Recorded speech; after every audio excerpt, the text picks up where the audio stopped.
LiberalViewer presents. So, welcome to the August 6th edition of LiberalViewer Sunday Live Clip Roundup. Thanks for joining me. I picked out the weekend's 17 best, most newsworthy clips for what should be a really educational, fair use media criticism and political analysis show for you all tonight. And of course, for those who ask me all the time if I will be using my law degree, I will be committing some legal analysis at various points during the show involving grand juries, special counsels, and sanctuary cities. But I will start with political comedy, the return of Real Time with Bill Maher from his month-long vacation just in time for Donald Trump to start his vacation. That's the big topic, Donald Trump's vacation, but only because there was some coverage of the vacation and some question as to whether it actually is a vacation on the Sunday morning news analysis shows. And then it was also sort of a moment for some of the news shows to reassess what's going on with the Trump presidency, and it doesn't look good, as you will see from those clips. And then I'll move on to the continuing Russia scandal. There'll be some long argument clips from Kellyanne Conway this morning over on ABC's This Week with George Stephanopoulos, like not being able to admit that two separate versions of the truth that came out of the Trump administration are contradictory or lies or whatever you want to call them. And then I'll finish up with a couple clips on immigration and one clip from Jerry Brown, the governor of California, talking about the sanctuary state bill that I've been an activist trying to lobby for over the last several months. I've talked about before SB 54, the California Values Act, and Rod Rosenstein, Rosenstein, the Deputy Attorney General, was also exclusively interviewed on Fox News Sunday. He's the person who's in charge of supervising the Special Counsel Robert Mueller investigating Russia, and so there are a couple answers that he gives that are really interesting. But like I said, I'm going to start with political comedy. Real Time with Bill Maher came back from his vacation and kind of made fun of Donald Trump being on his vacation, as I will discuss with you after we watch the first 30 seconds or so of Bill Maher's monologue.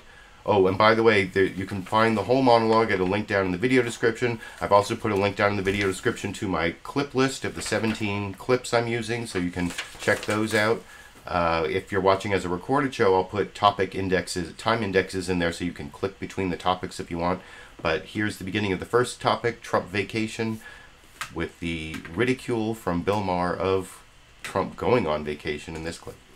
I know why you're happy, because we're back from vacation and Trump is on his. It's amazing. No, we were off the whole month. The day I come back, he goes, it's like we're lining up our cycles. With Donald Trump. But, I mean, just the concept of a Trump vacation. What? I mean, he spends all his time golfing, eating cake, watching TV, tweeting stupid shit. What's a vacation for him? Lapsing into a coma? And, I mean, there is some truth to, that is the premise of that joke, that I'm not sure what Donald Trump is doing a lot of the time when he's not on vacation. But also, I don't quite understand why there seems to be so much upset as to, is he going on vacation? I guess it's kind of hypocrisy because he criticized President Obama for going on vacation and for golfing. But at least from my point of view, the more that guy is out of the centers of power, I mean, that's the problem with presidents. They don't really go on vacation. They're always tied to their power, and they're always taking the calls in the meetings, or at least that's been true of past presidents. What's true with this president, it's hard to say. But you'll see Donald Trump actually denied that he was on vacation, even as he is pretty clearly on vacation, and that was something, that was a point that was kind of teased out by Jake Tapper in a couple different clips I'm going to show you, talking about the president's vacation. And this one actually also has some pictures of Vladimir Putin on his vacation, which he's much more open about. And you get to see some shirtless Putin pictures coming up over here. Washington, where the State of our Union is officially not on vacation.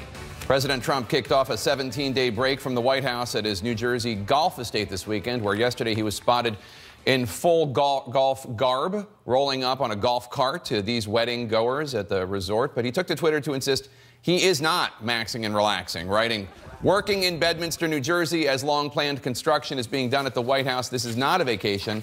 Meetings and calls. A world leader embracing the notion of a little R&R is Vladimir Putin, whose government released these photos of him taking in a little sun at a lakeside spot in Siberia. While the heads of state might be clearing their minds, the work of government, of course, still goes on.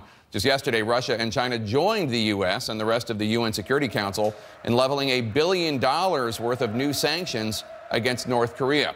I'm joined now to talk about everything in the...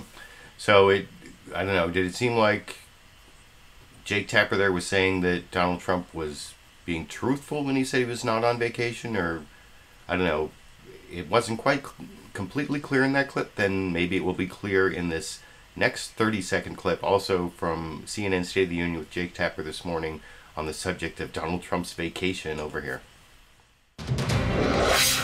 If you're at the White House and you have so much work to do, why do you fly? So why do you leave so much? Why, you think you'd want to work. This morning, President Trump is not at work. Instead, he's enjoying his 17-day break from Washington. But Congress is definitely off the clock after nearly canceling their vacation to try to salvage the health care legislation. They decided to scrap that plan and take August off, too, despite failing to pass any major legislation.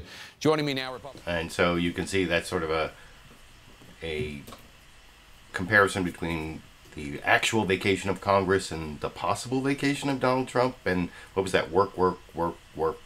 There seemed to be an extra couple works there, but I think that was trying to point out Trump's hypocrisy about saying he's working, but he's not really working so much. And then the same topic, of course, came up in the introduction to ABC's This Week with George Stephanopoulos, where they actually showed him taking a vacation to recover from his bruising time in Washington, D.C., and then they talked about all of his looming troubles, and including the fact that there are some Republicans who seem to be ready to run against Donald Trump. Republicans who are getting ready to run against Donald Trump for president in 2020, as you can see in this minute and 20-second introduction from ABC's This Week with George Stephanopoulos this morning here. August arrives, presidents escape. And President Trump kept up that tradition this week, decamping to his club in rural New Jersey for a welcome break from a bruising debut in Washington. His big-ticket promises to repeal Obamacare, build a border wall paid for by Mexico, dead in the water. His approval rating, the lowest of any president ever so early in his term. This week, we learned that Special Counsel Robert Mueller is zeroing in on the president's inner circle with a grand jury meeting in Washington, documents demanded from the White House. And just this morning, President Trump wakes up to this headline in the New York Times. Presidents aside, GOP stars move toward 2020 bids. Mike Pence's schedule is so full of political events that Republicans joke he is acting more like a second-term vice president hoping to clear the field than a number two sworn in a little more than 6 months ago. Can you believe it's been just 6 months? One big bright spot for the president, the economy. Another strong jobs report on Friday, and Trump's most loyal followers in West Virginia showed him lots of love the night before. Since our election, not mine, since our election, we've added more than 1 million new jobs. And the good news keeps pouring in. And with that, let's bring in the president. So, yeah, things don't look good for Trump in the introduction from ABC, and that was pretty much universally the opinion of all the big five corporate outlets of ABC, NBC, CBS, and Fox News, except for, of course, that last one, Fox News, where the story... Oh, before I get to that, I have to say I was reading through the live comments along the way, and I noticed I got my first... Super Chat contribution from Chris Lapaco, the king of earned media, $10. Thank you, Chris, for that. I don't think I ever saw one ad on my video from last week, but I did earn a significant amount of money from the Super Chat contribution, so I appreciate that. Of course, I also appreciate my patrons. Chris is one of my patrons as well, so that's like double thank you for Chris. There's a link down in the video description to my Patreon page where you can help me make up for the fact that YouTube has pretty much stopped giving serving any ads on my videos, or maybe about 12%. I think most recent measurement was 12% of my video views getting advertisements, so that's not a lot. Anyway, I wanted to move on, however, to what I was saying about Fox News Sunday being the one news program that didn't really focus on Trump's vacation, didn't really focus on the Russia story very much, but you'll see the big topic, of course, at Fox News is what is really upsetting Donald Trump.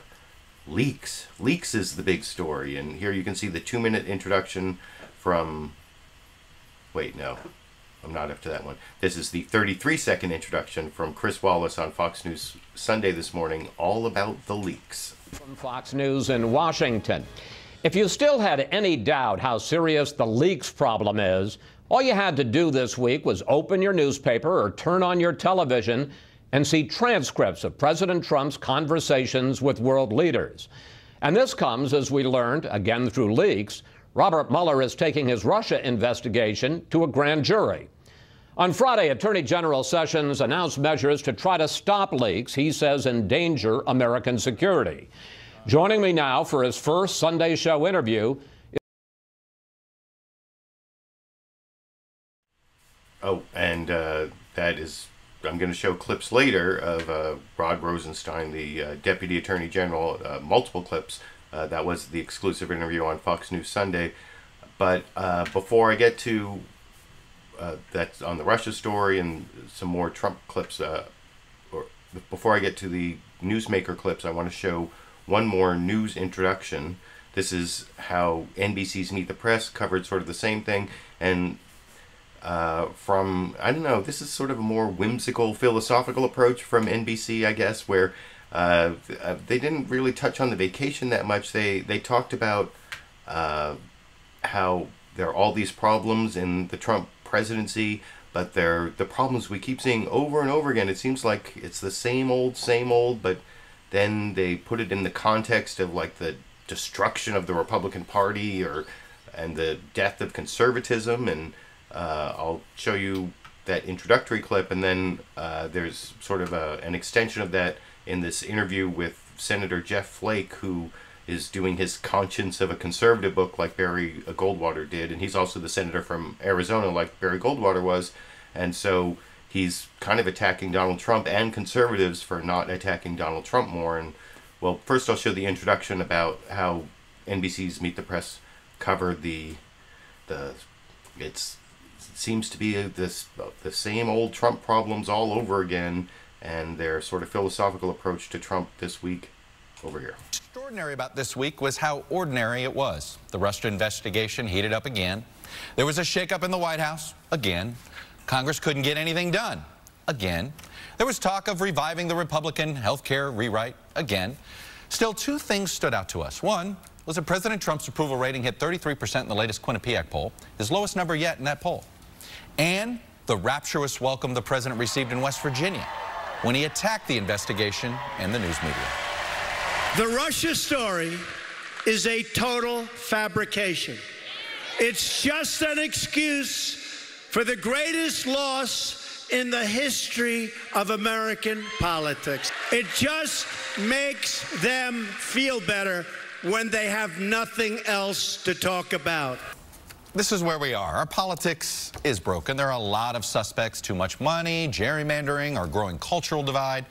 But if there's one thing our political parties can agree on, is that they don't agree on much. Today, we're going to focus on our broken political parties specifically. Consider this. Republicans have never seen more ascendant. They have their biggest House majority since the 1920s and more governors in multiple generations, yet they can't get anything done. Democrats have never seen more ascendant. Demographics are moving relentlessly in their direction, and yet they can't win any elections. Both sides are focused more on the issue of winning the next election, firing up their base, talking to people who already agree with them, than they are about persuading people to eventually agree with them. Senator Jeff Flake of Arizona took after his own Republican Party, perhaps. And I'm going to show a Jeff Flake clip in just a sec, but I just want to say that I thought that was an interesting spin on some of the same news you saw, but it's you may not be able to tell from the clips I'm going to show, because I am going to show a Jerry Brown clip all the way at the end, as I promised, but I'm not going to show the discussion that Chuck Todd had with Jerry Brown about changes in the Democratic Party, but apparently Chuck Todd is trying to be even-handed and say it's not just Trump breaking the Republican Party, it's all of our politics are broken. So you can let me know what you think, if our politics are broken or not. But I am going to show the Republican side of that argument, where I thought it was a good montage at the beginning here from NBC, where they took several conservatives during the election, 2016 election, like presidential candidates and other conservatives, attacking Donald Trump as not a conservative, and yet he won and they lost. So what's wrong with conservatives is basically the question from Chuck Todd to Jeff Flake, who just wrote the book Conscience of a Conservative. And I don't know if his answer is if it's a sufficient answer to the question, but you can hear it yourself over here. And conservatives in 2016, a lot of conservatives warned the country that Donald Trump wasn't one. Take a listen. Donald Trump's candidacy is a cancer on conservatism, and it must be clearly diagnosed, excised, and discarded. Donald Trump and Hillary's policy views on issue after issue are virtually indistinguishable. I'm not afraid of losing an election. I'm afraid of losing our soul. It bothers me that someone comes to hijack that cause. Donald Trump's not a conservative. I will go anywhere to speak to anyone before I let a con artist get a hold of the Republican Party and the conservative movement. Senator, why didn't conservatives listen to Ted Cruz, Jeb Bush, Marco Rubio, Rick Perry, all who laid it out starkly on the issue of Donald Trump and conservatism? Well, what I do in the book, Conscience of a Conservative, borrowed from Barry Goldwater's tome in 1960, he thought that the party had kind of given in to the New Deal and felt that he ought to put a blueprint forward for conservatism. I think today conservatism has kind of been compromised by populism. And people might say, well, we have the House, we have the Senate, we have the White House, Republicans do. But not long ago we had that in 2006, and we lost it because I don't think we acted very conservative with all the spending and everything else that went on. So I think that just because we have the House, the Senate, and the White House, we can't rest easy, and we can't say that populism is a governing philosophy, because I don't believe that it is. But I am curious, what had motivated you to write this book? So I don't know, populism, I mean, I guess there is sort of a definition of populism, but the principles, the conservative principles that, I don't know, maybe I need to read Jeff Flake's book. I could put it back on the bookshelf here. I'm not sure if that's one of the books I want to put at the top of my list, but when I listened to the extended interview that I just took that clip from and tried to figure out exactly what the conservative principles he was talking about, what are they, and I'm not sure what they were, but I don't know. Did populism take the Republican Party away from the conservatives? Is that what's happened, or was it something darker? You know, some people say it's, jingoism, make America great again. That's almost the definition of jingoism, I guess, or maybe even like a fear of the other, racism, bigotry. There's some of that in there. So you can let me know what you think down in the comment section. That's the last clip I'm showing on Trump's vacation or non-vacation and the contemplation it brought out in the Sunday morning news analysis shows of various kinds there. The next several clips are on the ongoing Russia scandal. There have been some developments this week. News came out that there's a grand jury investigating, or that the Special Counsel Robert Mueller is using a Washington, D.C. grand jury to investigate the Russia scandal. So that means there may be witnesses called to the grand jury. They can use grand jury subpoenas to bring documents out, and maybe even Trump's financial documents and dealings are under scrutiny by Robert Mueller. And so that caused a lot of consternation in the Trump administration. And the first few clips I want to show you are from ABC's This Week with George Stephanopoulos, one of my favorite guests, of course, she was on last week, and after a long absence from the Sunday morning shows, Kellyanne Conway, the senior counselor to the president, who is one of the best spinners, distractors, red herringers. I mean, best in terms of the skill at doing it, not in terms of the moral goodness of it. But I thought Kellyanne Conway was in her normal fighting form, and I think that I will let you make the comments on it as we watch it together, and I'll give you a little more commentary. There were 3 clips. It's definitely worth watching the whole interview at the link down in the video description to ABC's This Week with George Stephanopoulos. This first one is about the Russia sanctions bill that, well, actually it's sanctions against Russia, China, North Korea, that Congress passed overwhelmingly, so Trump had to sign it.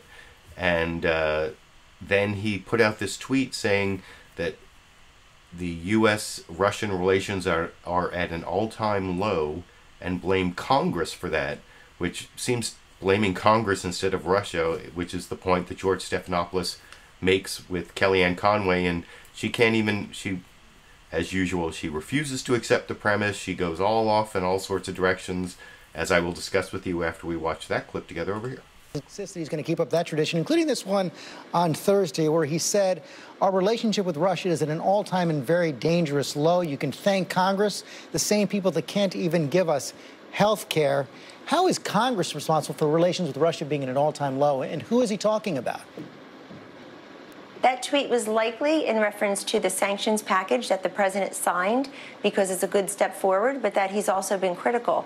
And also, look, if you're Russia, you can't be happy with President Trump. We're now exporting coal to Eastern Kellyanne, Europe. wait a second. The president He's beefing signed, up the military. Let me just stop you right there, because the president signed that legislation.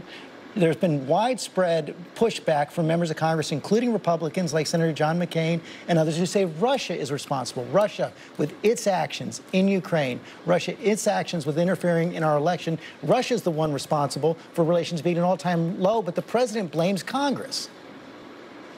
No, well, he doesn't blame Congress exclusively. I'm talking about the sanctions package. But Russia overall, this president's been very tough on Russia when it comes to, again, dipping into their energy capabilities in the region. We're now exporting coal to Eastern Europe, beefing up the military, putting that money and that manpower and presidential imprimatur behind an emboldened and a better financed military. And also look at what the decisive, swift, and I would say internationally acclaimed action President Trump took in April when Assad was gassing his own people, including those babies we all saw, gasping and taking their last breaths of air. The president very swiftly, I think, against what Russia wanted done, frankly, took action in Syria. So he met with President Putin for over 2 hours face-to-face. We know that if we can work on the big issues with Russia, like defeating ISIS and not calling them our determined enemies like Hillary Clinton did a year ago, and not putting them in full retreat or defeat, calling them the JV team that was losing power, as President Obama did, then we'll work on those issues. We're very happy that Russia was one of the 15 members unanimously voted for sanctions yesterday on North Korea. You have 5 permanent members and 10 rotating members. Kellyanne, that's very different from the message the president is sending in that tweet. You also have bipartisan members of Congress right now, including coming up on this program, Thom Tillis and Chris Coons, who now are introducing legislation. So, you see, he couldn't even follow up a second time. I mean, he did try once, but that's the genius of the Kellyanne Conway strategy, is there's so many different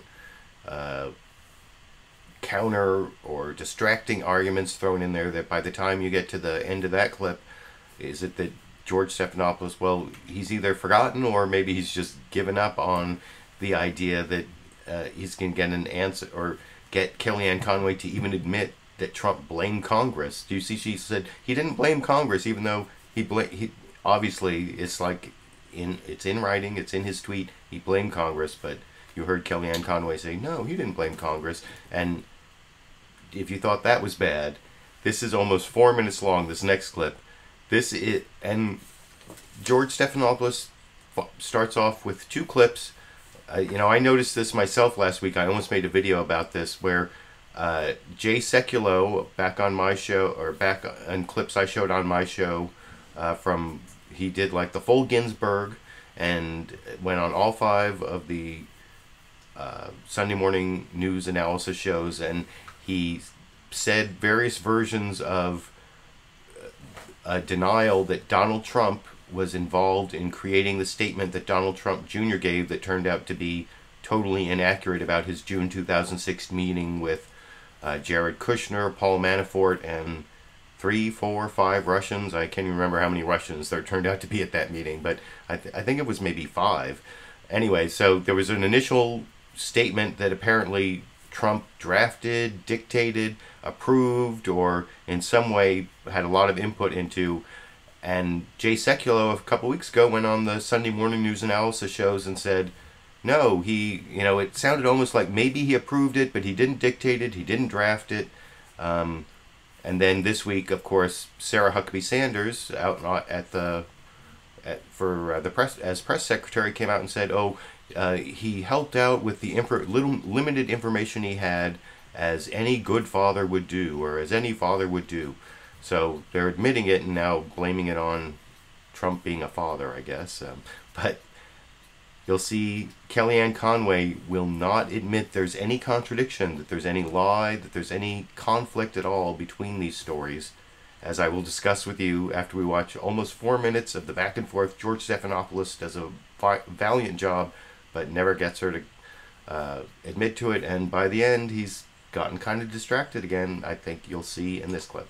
Part of the reason, as you know, that this story has persisted is because the White House and the president's surrogates have told conflicting stories. First, they said no contacts with Russia, and then it turned out there were at least 18 contacts. The story broke in the New York Times saying the president was involved in the drafting of his son Don Jr.'s misleading response to that meeting he had with Russians during the campaign. And Jay Sekulow, the president's attorney, came on GMA and told me this, saying the president was not involved.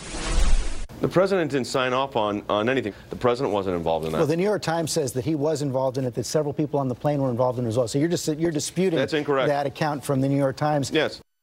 But just this week, when the Washington Post reported with more detail that the president was indeed involved in the drafting, Sarah Sanders, the press secretary, conceded it. Let's listen.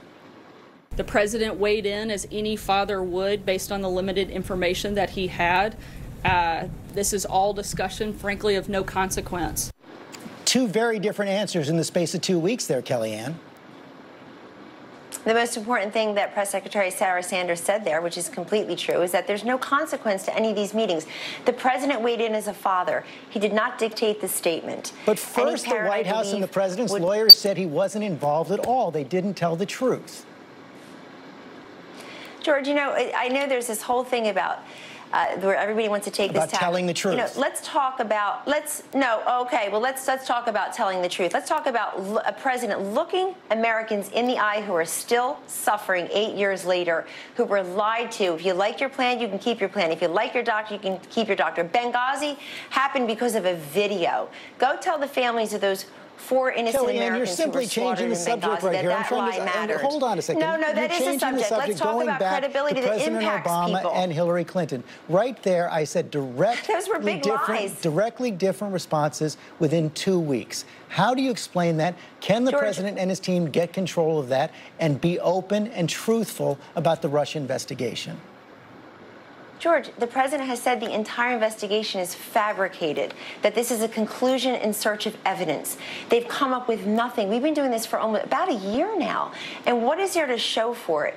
What has actually metastasized in a way that we can say, wow, there's a smoking gun, there's a silver bullet? I spent a lot of time with you during the campaign as a campaign manager on your 2 programs, and others did with ABC as well. What one thing did we ever say, do, or conspire that had anything to do with Russia? When I needed negative information about Hillary Clinton, I took a moment and I listened to Hillary Clinton. I mean, we went to Michigan, Kellyanne, not but wait Moscow. a second. We know now what has come up in just the last few weeks is that Don Jr. responded to an email saying that he was going to get Russian government information on Hillary Clinton. That was not out during the campaign. That was revealed just in the last several weeks. Right, but what came of that meeting? Nothing. Jared Kushner shared with the House and Senate committees and then with all of us in a public statement at the White House about 10 days ago, George, that he had texted an aide and said, please get me out of this meeting. It's a waste of time. If you're getting dirt on your political opponent, if you're getting the silver bullet and the secret sauce on how to win the election, you don't ask your aide to pull you out of the meeting. You say, please order lunch. Let's just stay a while. There's nothing. It was nonsense. It was a ridiculous meeting. It was nothing. People want to offer their services and have meetings all of the time. Believe me, I know you know this. But let's look at the consequence. No follow-up, no results, no relatability. I was never informed of that meeting. I found out about it when you found out about it, when the rest of the public did. When the president had no knowledge of that meeting. Bottom line, Kellyanne. Yes. Does the president commit to not firing Robert Mueller?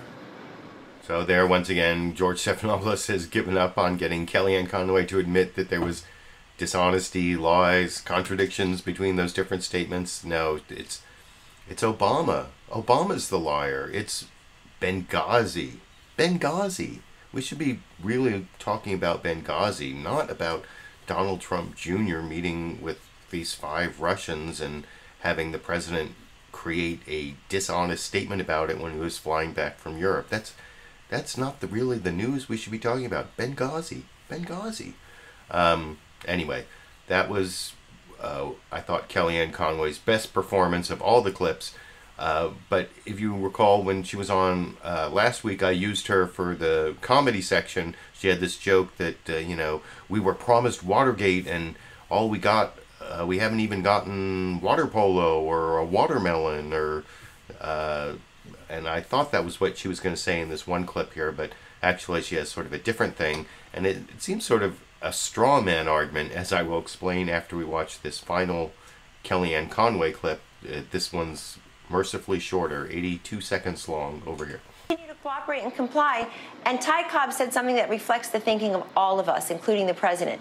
Anything that gets us steps further to this conclusion of what the president has called a complete false and fabricated lie, a conclusion in search of evidence, anything that brings us closer to that conclusion, we're all for. But so far, you've got conclusion and no collusion. And anybody who denies that is lying. We were promised Watergate. We were promised direct evidence of interfering and changing the electoral results. People talk about the 70,000 votes in Michigan and Pennsylvania and Wisconsin. There's none of that. Nobody even talks about that. What about Adam Schiff and Mark Warner, the two Democrats who are in charge of the intelligence committees? They spend more time on TV than they do interviewing witnesses. What is this investigation really about? It's about an excuse for the Democrats who have no vision. Even Democrats don't want to be Democrats anymore. The Democratic governor of West Virginia became a Republican this week because his party is so out of touch with everyday Americans. He can't look at the coal miners in his state, the working people, those who suffered with no health care, who were lied to by the last president about keeping their doctrine and keeping their plan. He became a Republican because he believes in free markets and democracy. Kellyanne, no one can take away the president's popularity in West Virginia. We'll see what happens with the Mueller investigation. One final subject, this transgender ban. And I'm not going to show you that transgender ban clip, but I thought that was certainly an overstatement of who was. They promised us that we'd have Watergate, we'd have direct evidence of collusion, with Russia, and I don't know who promised what, but I think we're all just in more of a waiting and seeing, and actually, in some ways, like that Donald Trump Jr. meeting in June 2016, based on an email that said that it was damaging information on Hillary Clinton coming from the Russian government to help Trump get elected. I mean, that's more than anyone ever promised me. That was like, I was never expecting to see something that obvious and clear. So how Kellyanne Conway can go off like that, well, you can let me know what you think down in the comment section. I want to get to someone who has a much more consequential role in the Russia investigation. This is the Deputy Attorney General, Rosenstein, and he is also, he works for the Trump administration. He's the Deputy Attorney General, but he is also the acting Attorney General when it comes to the Russia investigation, because the Attorney General Jess Sessions recused himself, and he did an exclusive interview on Fox News Sunday and Chris Wallace spent like the first 7-8 minutes of the interview talking about leaks, and some of it was about, you know, whether they'll go after reporters for printing leaks, which I have some interest in that. It's a First Amendment issue, and I can see why journalists might perseverate on that particular issue, but it's pretty obvious that Fox News and Fox News Sunday, even supposedly the straight news program Fox News Sunday, was totally over-obsessing on the leak issue so they didn't have to cover the Russia stuff. But one interesting question, and oh, by the way, Chris Wallace never asked him about the memo that he wrote recommending the firing of James Comey and all about that, which that seems like a dereliction of journalistic duty right there.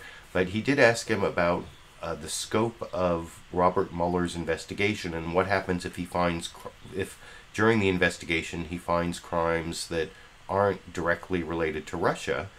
And so this is kind of newsmaking, and he talked about how he would have to come and increase the scope of his authority. Although earlier today I saw a Washington Post story where not just the headline, but the story itself was totally misleading. It said that Rod Rosenstein had said that Mueller could investigate any crimes he finds during his Russia investigation, and that's clearly not what he said. And I forgot to take a screenshot of it, but this clip is about 2.5 minutes long, and so I'm going to try to take a screenshot of the Washington Post story, and I'll put a link to it down in the video description for the recorded show at least. But here is Rod Rosenstein talking about what can be investigated, and then what the special counsel needs to get permission to increase the scope of his investigation. Over here. There are reports that Mueller has expanded his investigation to go into the president's finances. He was asked about that recently. Mueller was looking at your finances, your family's finances, unrelated to Russia. Is that a red line? Would that be a breach of what his actual... I would say yes. Yeah, I would say yes. When you, now I know I'm on very dangerous territory here, but hear me out on this, because I'm not asking about the investigation. When you appointed Mueller, and you were the one who did, you had to sign an order authorizing the appointment of a special counsel, and you said that he was authorized to investigate any coordination with Russia and, I want to put these words on the screen, any matters that arose or may arise directly from the investigation. My question is, does that mean that there are no red lines that Mueller or any special counsel can investigate under the terms of your order anything he finds? Well, Chris, the special counsel is subject to the rules and regulations of the Department of Justice, and we don't engage in fishing expeditions. Now, that order that you read, that doesn't detail specifically who may be the subject of the investigation, right, because we don't reveal that publicly. But Bob Mueller understands, and I understand, the specific scope of the investigation, and so, no, it's not a fishing expedition. I understand it's not a fishing expedition, but you say any matters that arose or may arise directly from the investigation. In the course of his investigation of the issues that he is looking at, if he finds evidence of a crime, can he look at that? Well, Chris, if he finds evidence of a crime that's within the scope of what Director Mueller and I have agreed is the appropriate scope of his investigation, then he can. If it's something outside that scope, he needs to come to the acting Attorney General, at this time me, for permission to expand his investigation. But we don't talk about that publicly, and so the speculation you've seen in the news media, that's not anything that I've said. It's not anything Director Mueller said. We don't know who's saying it or how credible those sources are. I mean, people ask about this, of course, because you had Ken Starr and Whitewater, and it began with a failed real estate deal in Arkansas and ended up with Monica Lewinsky. To expand, he would need to get approval from you to expand the nature of the investigation. That's correct, just as did Ken Starr. You know, Ken Starr received an expansion, I believe was initiated by the Department of Justice, by Janet Reno, that resulted in that investigation. In a speech on Thursday. So there you saw Rod Rosenstein talk about the scope of the current Mueller investigation, and if he finds crimes beyond the scope of that investigation, he has to come and get permission to investigate that. But here's that Washington Post headline I was talking about.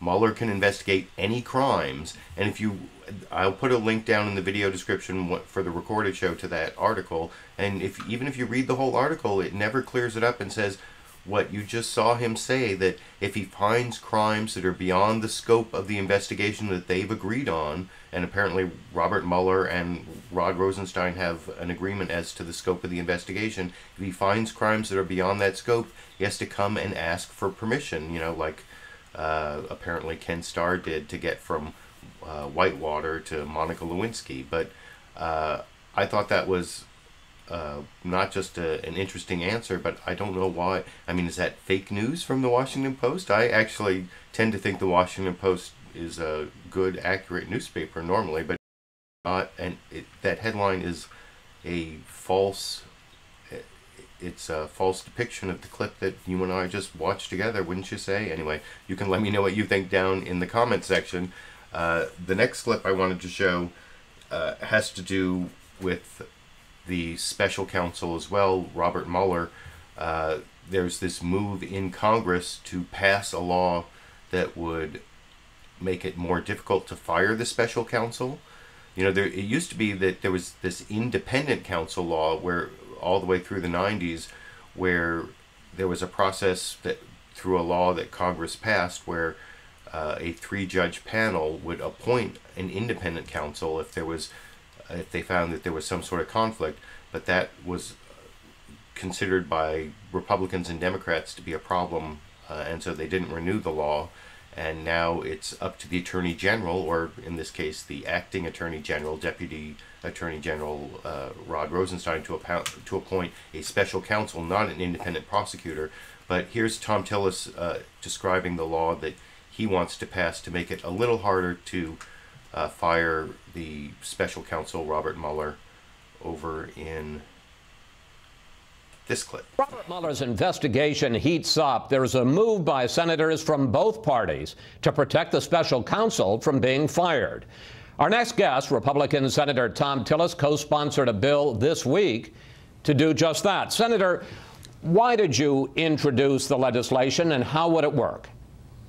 Well, the reason we introduced the legislation, this is something that I talked about last year and the year before under the Obama administration. What this legislation does is codify the current procedures within the Department of Justice. The only thing it adds is a review after the fact, after a special counsel's been removed, subject to a 3-judge panel, so that we can make sure that it was done for proper cause.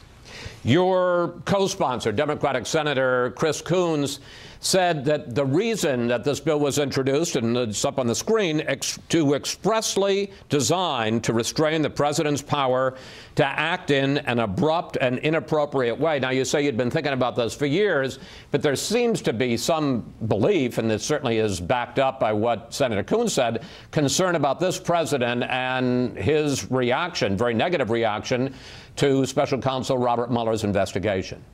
Well, I think that's right. That's why we put the effective date back to the date of the hire of the current special counsel. But this is an opportunity. Oftentimes when you have the other party in the White House, people want these kinds of things, but they don't have the majority support to do it. This is an opportunity to put something on the books that applies to this current situation, but it will be in effect going forward. This is very important. It's an important part of what we need to do to reestablish the public trust in the Department of Justice. That's why I'm taking the opportunity to do it now, because I know the very people on my side of the aisle who may have some concerns with it would be pounding the table for this if we were talking about a President Hillary Clinton and similar circumstances on an investigation that may or may not involve her. But is some of this directed?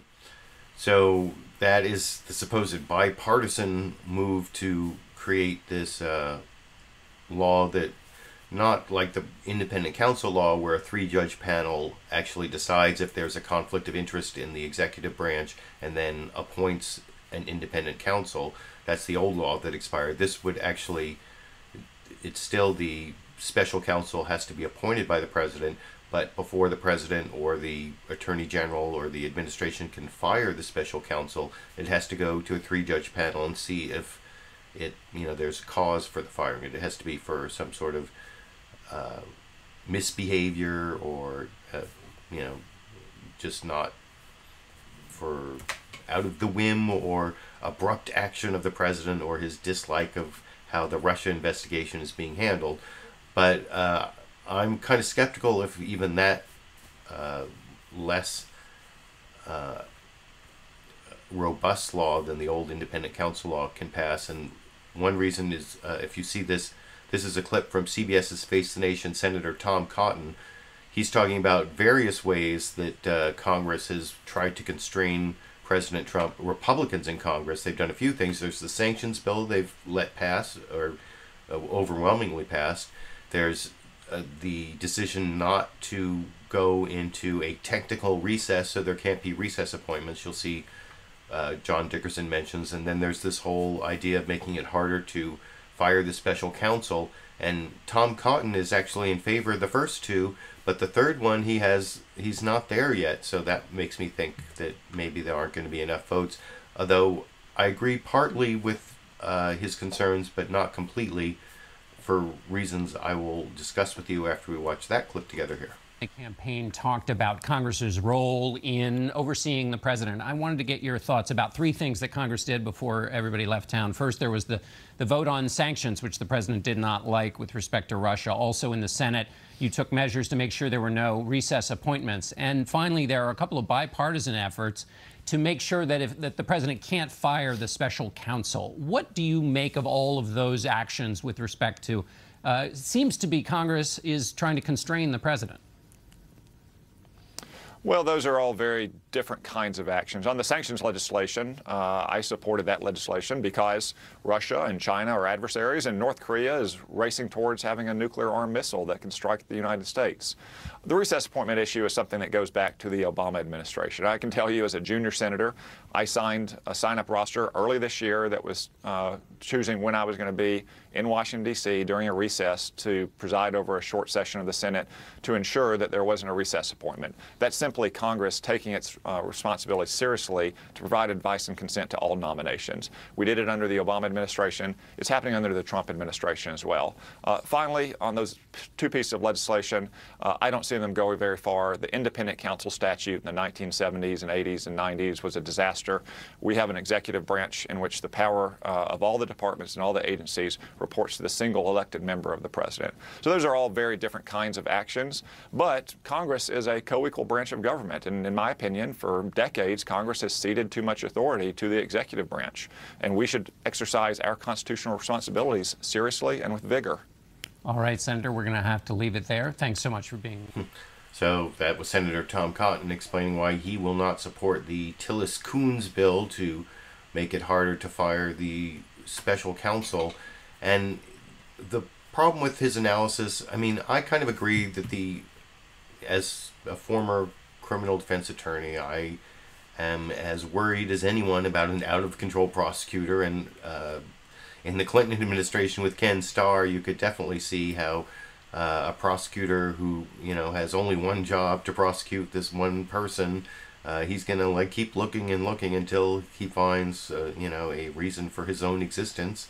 At least that seems to be the way special prosecutors work. And Republicans even complained about that in the prosecution of Scooter Libby over the whole Valerie Plame thing. And I think there is a little bit, that prosecution ended up Scooter Libby was prosecuted for lying during the investigation, and there didn't end up being any underlying crime. But that's a crime too. But I am a little worried about having a prosecutor with unlimited budget and who's just going to keep looking till he finds something to prosecute. On the other hand, most of his criticisms were about the independent counsel law, and that's not what the Tillis-Coons bill does. It just makes it harder to fire a special counsel who was appointed in the first place by the executive that found the conflict within itself. So it's not the big boogeyman that Thom Cotton's making it out to be, at least in my opinion.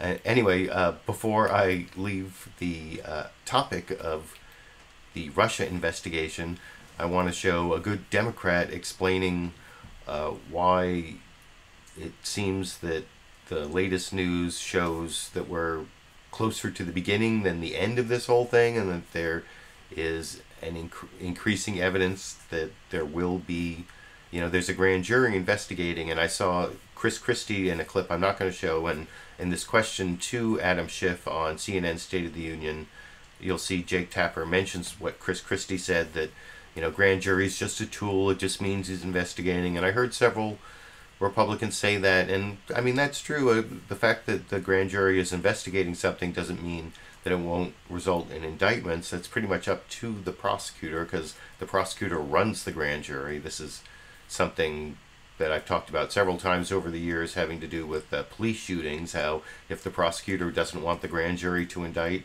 then they're probably not going to. And if the prosecutor does want the grand jury to indict, there's actually an old legal saying, a prosecutor can get a grand jury to indict a ham sandwich. So I think I made a video about that a long time ago, but I want to show how Adam Schiff explains that the fact that this grand jury is being used almost or over a year after the original grand jury, or the investigation started into Michael Flynn, that means that there may be a lot going on, as I will discuss with you after we watch that clip together here.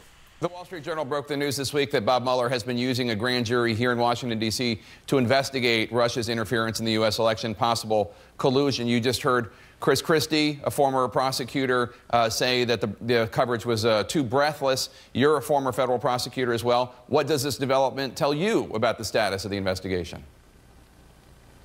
What it tells me is, if you look at the context, we know from James Comey's testimony before our committee that he opened a counterintelligence investigation last July. So that means 1 year later, rather than turning that investigation off, rather than concluding we've looked at this for a year, there's really nothing to see here, as the president would claim. Instead, if these allegations are true, it's moving into a new phase with the impaneling of a grand jury so that special counsel can subpoena witnesses and documents. That wouldn't be taking place if there was really no evidence, no evidentiary basis to move forward. And of course, we can see just in what's come out in the last month why that investigation is probably closer to the beginning than the end. With these emails about that Don Jr. meeting, 3 of the top Trump campaign people meeting with representatives of the Russian government effectively, who are promising dirt as part of, quote, the Russian effort to help your father, to help Donald Trump, as well as clear intent by the campaign, Don Jr. saying that he would love that kind of help. And now you add on the layer of the president, if these allegations are true, helping to fabricate a false statement about what that meeting was about. So I think it is a significant development, not particularly unexpected. And you're right, you can't read that this means that indictments are going to follow, but nonetheless, it does mean the investigation is not only not being turned off, but it is moving into a new phase. The nationalist wing. So that sounds interesting. And you know, of course, Adam Schiff is the ranking Democrat on the House Intelligence Committee, so he's pretty much seen as much evidence as any member of Congress has seen. Of course, he doesn't know everything Robert Mueller's doing, but he is more in the know than just about anyone. So what can you read between the lines there? Or, I don't know, you think he's trying to make it sound more ominous than it is, and that he's over-promising? I mean, it's not Kellyanne Conway's straw man. They promised us Watergate, direct evidence of Watergate and watermelon, water polo. No, but I don't know. I guess we'll find out. But that's the Democratic view of the evidence so far, I guess. And like I said, that was the last clip on the Russia investigation. Now I have 3 quick clips. Well, the first 2 are about a minute long, and the last one's almost 4 minutes on immigration. This is immigrants' rights is an issue I've worked on for quite a while, and I've specifically in the last several months been working on trying to get SB 54, the California Values Act, which some people call the California Sanctuary State Bill, which isn't quite what it is, but I'm going to show 2 clips on the sanctuary state issue, one from Rod Rosenstein and then one from Governor Jerry Brown of California. And before I do that, though, I have one more Bill Maher clip that I promised at the beginning. This is Bill Maher talking about, first, Trump arguing with the president of Mexico, or making up a lie about talking that the president of Mexico called him and praised his immigration policy, and how that's ridiculous. And then you'll hear Bill Maher make fun of Trump's immigration policy, although it's this recent policy regarding legal immigrants, which isn't what I'm going to be showing in the next 2 clips. But here's the Bill Maher comedy clip, a little under a minute, from Friday, and As I said before, there's a link down in the video description. You can watch the entire monologue yourself, but we'll watch this 1 minute together here. And then Trump said the president of Mexico called him to praise his immigration policies. They got a hold of the president of Mexico. No. Not at all. Wouldn't do that. We keep records. Ridiculous. Why would the president of Mexico praise Trump's immigration? Because they had a big new immigration policy proposal this week. Trump wants to cut legal immigrants in half. What? He wants to cut immigration in half, but don't give him any ideas. No,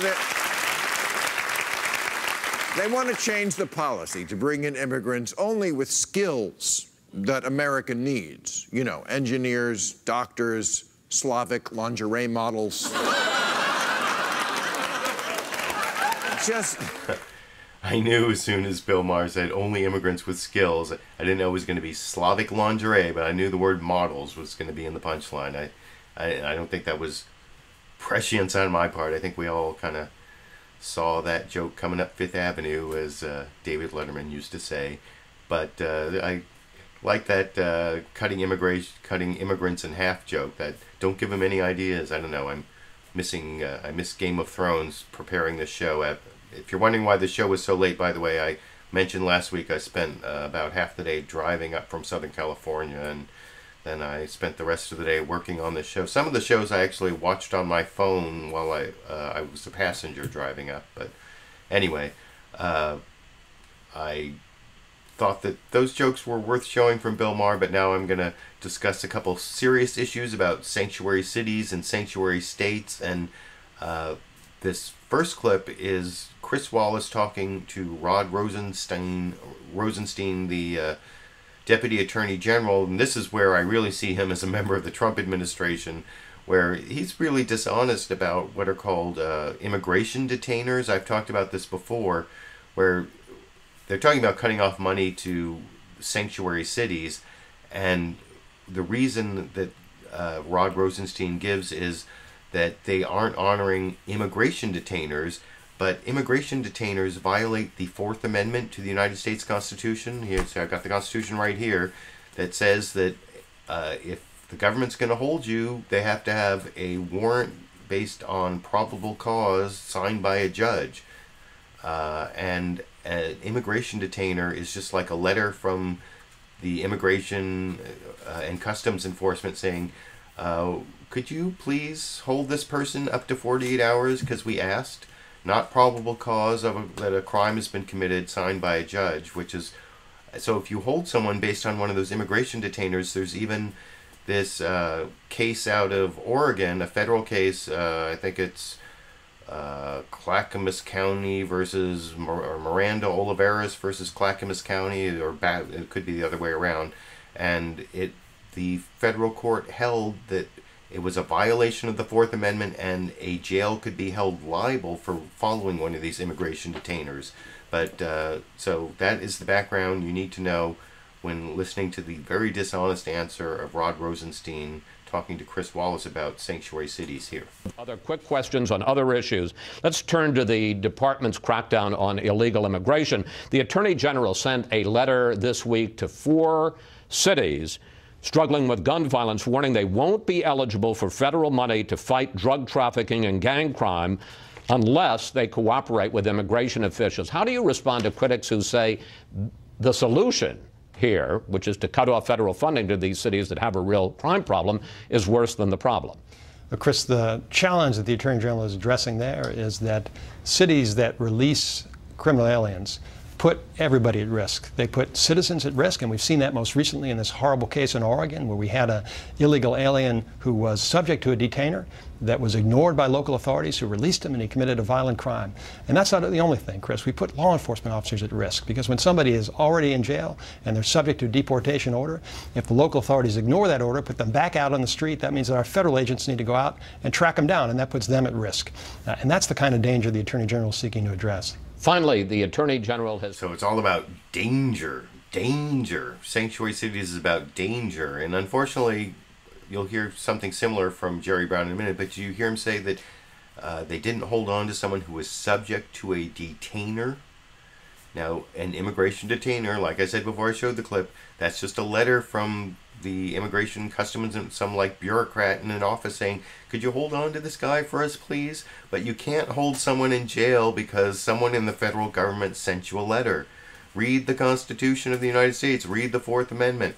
You need a warrant signed by a judge based on probable cause, not an immigration detainer. And for the Deputy Attorney General of the United States not to understand that, or at least to make some counter argument, or I thought that was just a 1-minute clip, but there was a lot of dishonest legal analysis that Chris Wallace did nothing to contradict. Immigration detainers, especially, he said it was a case in Oregon. I don't know what case in Oregon he's talking about, but I do know that there's a case out of Oregon that I was telling you, Miranda-Oliveras versus Clackamas County, and that's where the federal court found, it was a federal district court, but we're talking about Oregon here, and it's not the only court to find this, found that you can't hold people based on a letter from some bureaucrat in the Immigration and Customs Enforcement Bureau, or from Immigrations and Customs Enforcement. You actually need a warrant signed by a judge. So that was very dishonest. And I have one more clip I want to show you. This is also talking about sanctuary states. This is Governor Jerry Brown, unfortunately saying that he's not going to sign a bill, SB 54, the California Values Act, that I've been trying to get passed and signed, you know, as just a local grassroots activist.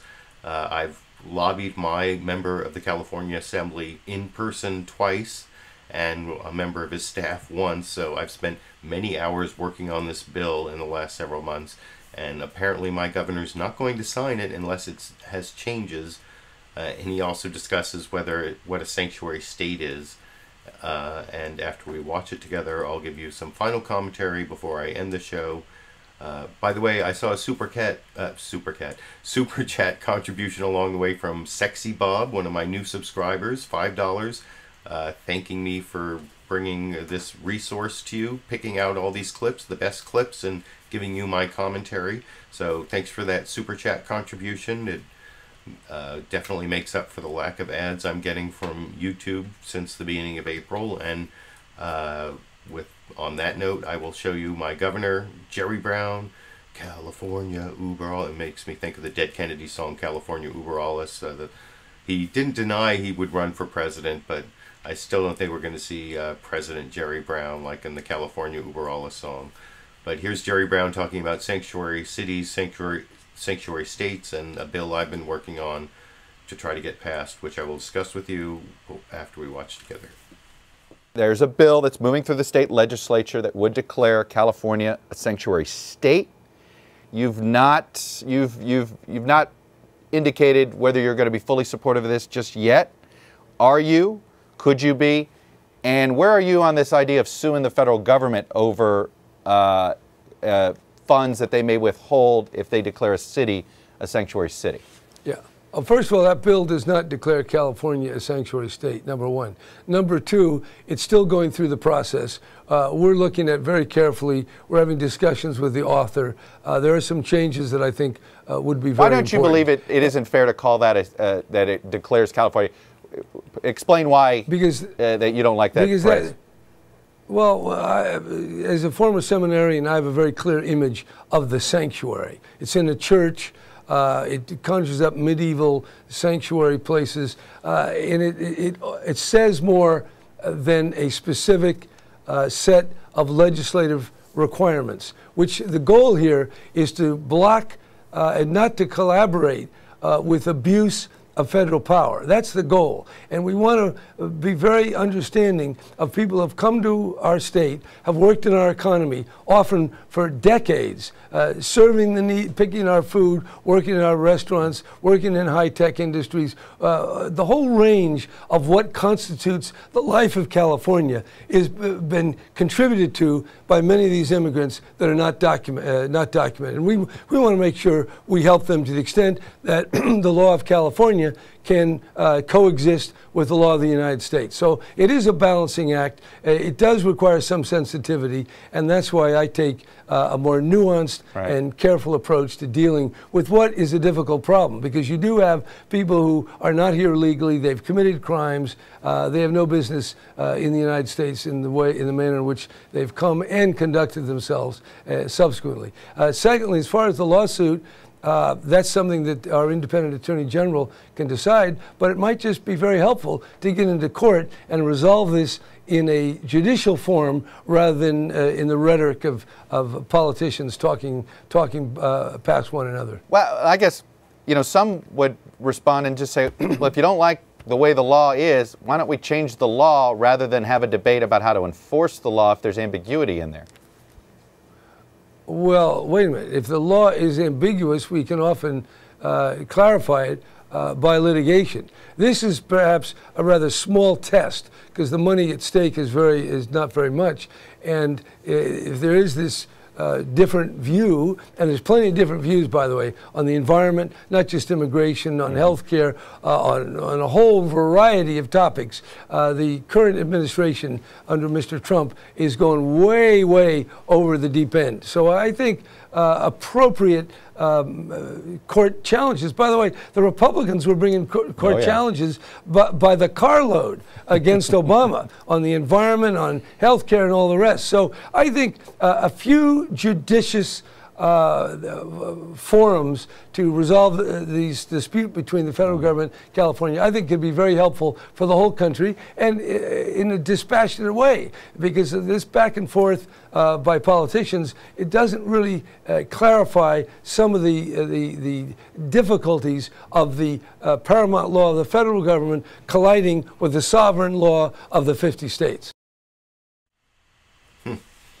So, by the way, I have one criticism of NBC's Meet the Press. That clip I just showed did not air on the Meet the Press program. I watched the whole Meet the Press program. That wasn't in there. But then I saw this article in my local newspaper, the Sacramento Bee, saying that Jerry Brown had said this on Meet the Press, and it was like they didn't even say on the program that there was an extended interview, but on the Meet the Press website, I found that clip, that 3-minute, 45-second clip of Jerry Brown talking about sanctuary states. And I actually agree that the sanctuary city, sanctuary state term is kind of misleading. When people hear that, they think, you know, if you're in there, that you're free from immigration law. They can't touch you. The immigration, you know, no one's going to enforce immigration law on you. And that's not what these laws do. What they do is they decouple local law enforcement from federal immigration authorities. That doesn't mean that federal ICE agents, if you live in a sanctuary city, federal agents can come in and arrest you anytime. It's not a sanctuary. You are not safe.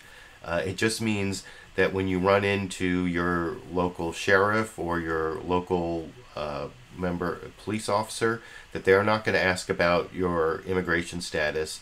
They're not going to try to get you deported.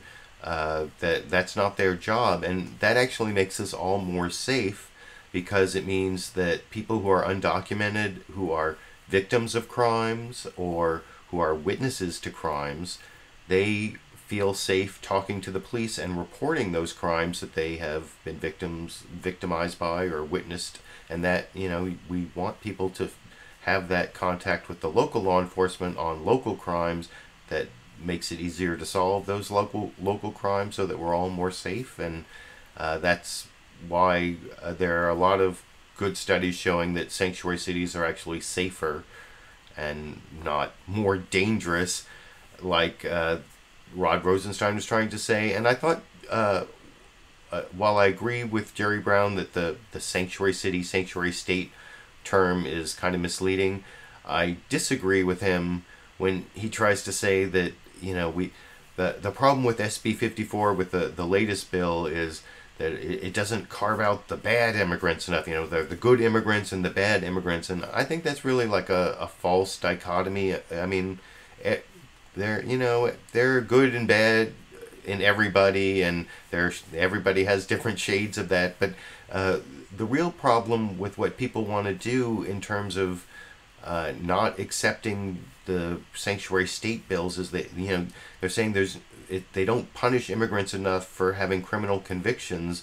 But the thing is, there's nothing in any of these bills also that stops the criminal justice. You know, if you committed crime and you're an immigrant, or an undocumented immigrant, being in a sanctuary city or a sanctuary state doesn't stop you from being prosecuted for the crime you committed. It stops local law enforcement from sending you to get deported unless there's a warrant for your arrest from the federal government. You know, they can't obey these detainers I talked about before. But it doesn't mean that, you know, if undocumented immigrants engage in illegal activity, you know, robbery or whatever, burglary, you know, drunk driving is a big one that they're saying has to be deportable or whatever, that you know, you still get criminally prosecuted, you still get convicted, you still get punished. And what people seem to want is for the immigration law to punish people again who've already been punished by the criminal justice system and served out their time. They want, you know, undocumented immigrants to get punished more than everybody else. And I don't know, that doesn't seem fair to me. So that is another way I guess I disagree with Jerry Brown in saying he's not going to sign this bill unless it has even more changes. I mean, it's already had several changes to make it more amenable to law enforcement people, but there have been a lot of law enforcement endorsers. The police chief in LA County, among several other law enforcement officials, have endorsed SB 54, this California Values Act, the so-called sanctuary state bill for California, though actually we already have laws that do some of this stuff, the Trust Act and the Truth Act. So the California Values Act would just make it even more difficult to share information with federal immigration authorities. And I think we should pass it in California, and that my governor, Jerry Brown, who I voted for, he should sign it because it's the right thing to do. But anyway, you can let me know what you think as to whether it's the right thing to do. And that's the end of my commentary. I appreciate all of you who joined me. My looks like I got a $20 super chat contribution while I was yammering on. And let me see if I can see all my super chat contributions before I sign off. I already thanked Sexy Bob for the $5. Oh, there's Delta Victor Mike. Love the show. Seldom able to watch live. Keep it up. Well, thank you, Delta Victor Mike. And Chris Lapaco, who I know does his own live show. I think it's the Chris Lapaco Experiment or something like that. And then Sexy Bob, my new subscriber. All the super chat contributions. Actually, those three pretty much make up for the missing ad revenue. And of course, my Patreon contributors they used to be, like I said, like a quarter to a third of my revenue. Now they're more like 3/4 of the revenue. So thank you for making it possible for me to keep doing this every Sunday, spending 6, 8, 10 hours a Sunday, picking out the clips, capturing them, processing them, putting them all in order, and then putting my commentary into the broadcast. So thank you for joining me. Thanks to my recorded show viewers. And I will be back next week, hopefully earlier, not so tired, not so discombobulated. I hope I at least made some semblance of sense, because I'm very, very tired. But I guess until I have time to give you another edited, produced video, as I always hope to do, this might be the week. Or until I'm back next week for another edition of LiberalViewer Sunday Live Clip Roundup, I guess I will be seeing all of you around the internet.